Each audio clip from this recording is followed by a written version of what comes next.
Hello बच्चों, आइए इस प्रश्न को पढ़ते हैं। प्रेरक मतलब इंडक्टर किसे कहते हैं? क्या किसी वैद्युत परिपथ में संबंधक तारें जो होती हैं वो प्रेरक हैं? आइए इस प्रश्न की मुख्य अवधारणा की चर्चा करें। मुख्य अवधारणा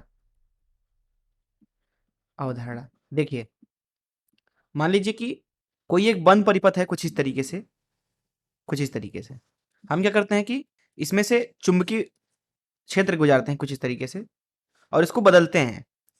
यहाँ पे मान लीजिए जो फ्लक्स था फाई था, फ्लक्स के बदलने की जो दर है वो मान लीजिए डी फाई भागे डी टी है।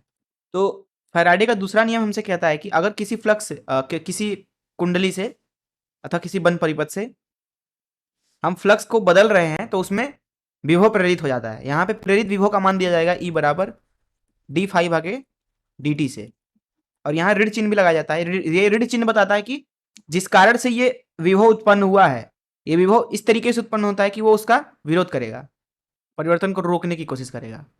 अब मान लीजिए कि क्या हो कि अगर हम एक इस तरीके की संरचना लें जिसमें बहुत सारी तार कुछ इस तरीके से कॉइल के रूप में अर्थात कुंडली के रूप में है, और यहाँ पे धारा आई प्रवाहित करें और इसको बदलें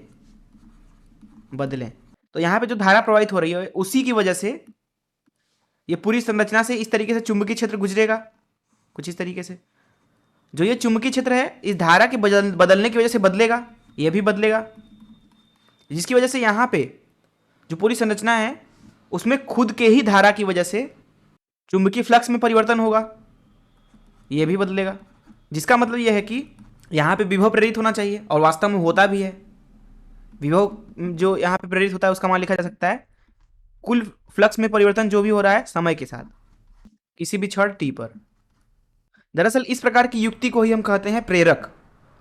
अर्थात जो प्रेरक होता है, प्रेरक वो एक ऐसी युक्ति है जो चुंबकीय ऊर्जा को अपने अंदर रख सके जब इसे धारा प्रवाहित करते हैं। चुंबकीय ऊर्जा संग्रहित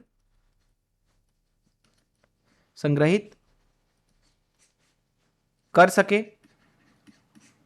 पहला चीज तो ये। दूसरा, जब हम इसमें धारा में परिवर्तन करें अथवा विभव में परिवर्तन करें तो ये परिवर्तन का विरोध करे प्रेरण की मदद से, इसीलिए इसका नाम पड़ा है प्रेरक, मतलब जो कुछ प्रेरित करता है। तो यहां लिखेंगे परिवर्तन का विरोध प्रेरण के सहायता से, विद्युत चुंबकीय प्रेरण की सहायता से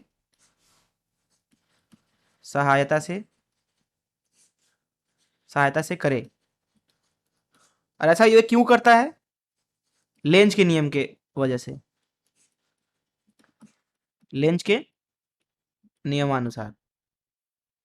अर्थात हम बोल सकते हैं कि जो प्रेरक होता है ये वैद्युत परिपथ की एक ऐसी युक्ति है जिसमें दरअसल जब हम धारा लगाते हैं और उसमें अगर परिवर्तन करें तो वो उस परिवर्तन का विरोध करता है विभव प्रेरित करके, तथा वो अपने अंदर चुंबकीय ऊर्जा को भी संग्रहित कर सकता है चुंबकीय क्षेत्र के रूप में।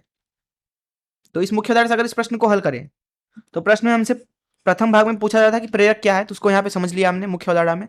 दूसरा भाग है इसमें कि वैद्युत परिपथ में संबंधक तारे प्रेरक हैं। देखिए जैसे मान लीजिए दो तारे हैं कुछ इस तरीके से मान लीजिए ये टूटी हुई हैं, ये पहली तार हो गई और ये दूसरी, ठीक है। जब इनको आप जोड़ते हैं तो साधारणतः क्या जाता है कि इनको जोड़ करके इस तरीके से तारों को लपेट दिया जाता है कुछ इस तरीके से, ताकि ये अलग ना हो इस तरीके से।